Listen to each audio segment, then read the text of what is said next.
Visakha MRO Ramanaiah murder కేసులో పోలీసుల దర్యాప్తు కొనసాగుతోంది. నిందితుడి కోసం గాలిస్తున్నారు 2 ఏసీపీలతో కూడిన 10 పోలీసు బృందాలు. నిందితుడిని గుర్తించిన పోలీసులు వివరాలు మాత్రం బయటకు చెప్పడం లేదు. హత్య అనంతరం నిందితుడు ఫ్లైట్ ఎక్కి వెళ్లిపోయాడని చెప్తున్నారు పోలీసులు. కాల్ డేటా ఆధారంగా నిందితుడి ఆచూకీ తెలుసుకునే ప్రయత్నం చేస్తున్నారు.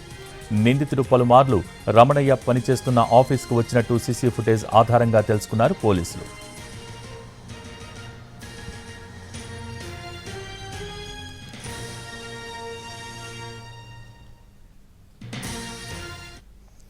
విశాఖ ఎంఆర్ఓ రమణయ్య మర్డర్ కేసులో పోలీసుల దర్యాప్తు కొనసాగుతోంది. దీనికి సంబంధించి మోర్ డీటెయిల్స్ మా ప్రతినిధి చిరంజీవి అందించడానికి సిద్ధంగా ఉన్నారు. చిరంజీవి, ప్రస్తుతం ఈ దర్యాప్తు ఏ విధంగా కొనసాగుతోంది?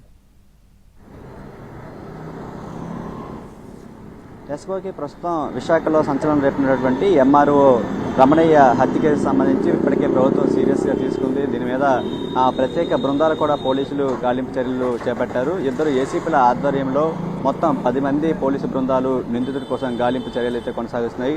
అయితే పోలీసులు నిన్ననే నిందితుడిని గుర్తించినప్పటికీ అతని వివరాలు మాత్రం బయటకు చెప్పడం లేదు.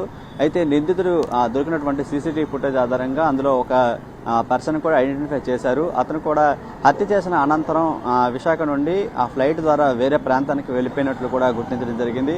అయితే గతంలో కూడా ఎవరైతే నిందితుడు ఉన్నాడో అతను ఎంఆర్ఓ రమణయ్య పనిచేస్తున్నటువంటి జనగదిలి ఆఫీస్లో ఎంఆర్ఓ ఆఫీస్లో చాలాసార్లు వెళ్ళి వస్తున్న విజువల్స్ కూడా పోలీసులు స్వాధీనం చేసుకున్నారు. దాని ద్వారా ఖచ్చితంగా ఇతనే చేసుంటాడని కూడా పోలీసులు నిర్ధారించడం జరిగింది.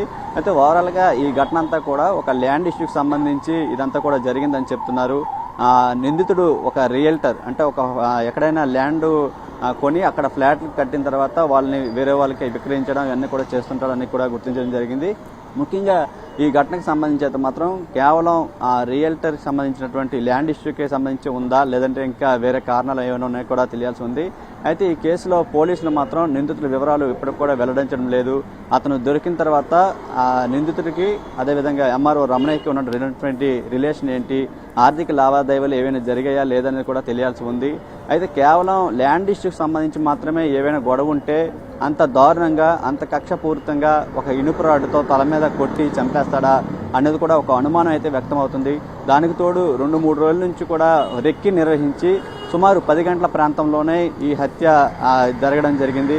అది కూడా నిర్మానుష్యం ఉన్న ప్రాంతంలో కాదు, పూర్తిగా అలజడి ప్రజానికం ఉన్నటువంటి ఒక ఏరియాలో అపార్ట్మెంట్ సీసీటీవీ ఫుటేజ్ నిఘా ఉన్నటువంటి ప్రాంతంలో ఈ హత్య జరిగింది. కాబట్టి దీని వెనుక మరేమైనా కారణాలు ఉన్నాయా లేదని కూడా తెలియాల్సి ఉంది. కేవలం ఆర్థిక లావాదేవీలు ల్యాండ్ ఇష్యూకి సంబంధించి మాత్రమైతే అయ్యుండొచ్చు, అయిపోవచ్చు, అది కూడా తెలియాల్సి ఉంది.